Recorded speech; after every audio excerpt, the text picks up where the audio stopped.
ফিরাউন, নমরুদ, হামান, কারুনদের ইতিহাস পড়েছিল, জেনেছিল, কিন্তু হাসিনা তাদের কাছ থেকে শিক্ষা গ্রহণ করে নাই। যে শিক্ষা গ্রহণ না করার পরিণতি হিসেবে বাংলাদেশের এই জমিনে জুলুমতন্ত্র কায়েম করেছিল।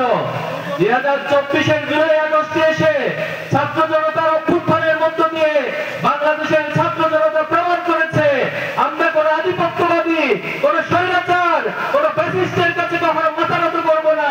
আমরা আমাদের জীবন দিব, কিন্তু এরপর আল্লাহ প্রদত্ত স্বাধীনতা আমরা এই জমিনে ভোগ করবো ইনশাআল্লাহ। সংগ্রামী উপস্থিতি, 2024-এর জুলাই আগস্টের পর আমরা ভেবেছি, আমরা স্বপ্ন দেখেছি, আমরা এখনো স্বপ্ন দেখছি যে বাংলাদেশের রাজনৈতিক সংস্কৃতির একটি আমূল পরিবর্তন ঘটবে। কিন্তু দুর্ভাগ্যজনক হলেও সত্য, অতীতে যারা ফ্যাসিস্ট ছিল তাদের কাজগুলো একটি অংশ, বাংলাদেশের একটি দল, তারা তাদের অসমস্ত কাজগুলোকে নিজেদের কাঁধে তুলে নিয়েছে। তারা আগের ধারা সেই রাজনীতিকে আবার বাংলাদেশে প্রচলন করার চেষ্টা করছে। আমরা বলতে চাই, আমরা শহীদ আবু সাইদের উত্তরসূরি, আমরা সকল শহীদদের আলেম-ওলামাদের উত্তরসূরি, আমরা শহীদ জিতুমিনের উত্তরসূরি, শহীদ শরীয়তুল্লাহর উত্তরসূরি। এজন্য আমরা কখনো কারো কাছে, কোনো অন্যায়ের কাছে, কোনো ফ্যাসিবাদী রাজনীতির কাছে মাথা নত করবো না। এই বাংলাদেশ অপার সম্ভাবনাময় বাংলাদেশ।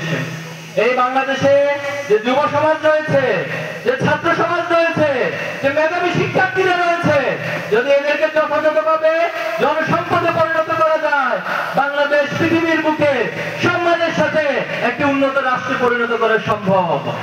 আমাদের বাংলাদেশে সম্পদের কোনো অভাব নেই, আমাদের বাংলাদেশে প্রাকৃতিক সম্পদের অভাব নেই।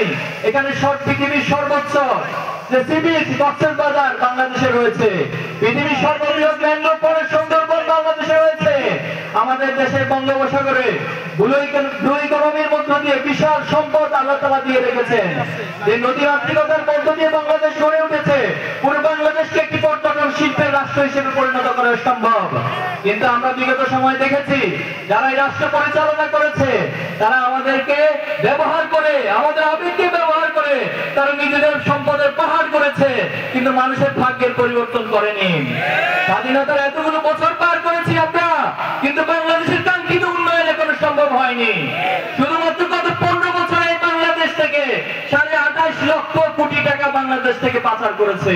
এই টাকা যদি বাংলাদেশে ব্যয় করা হতো, আজকে এই গাইবান্ধার যে উন্নয়নের অভাব রয়েছে, ঘাটতি রয়েছে, উন্নয়নের অভাব ঘাটতি থাকতো না।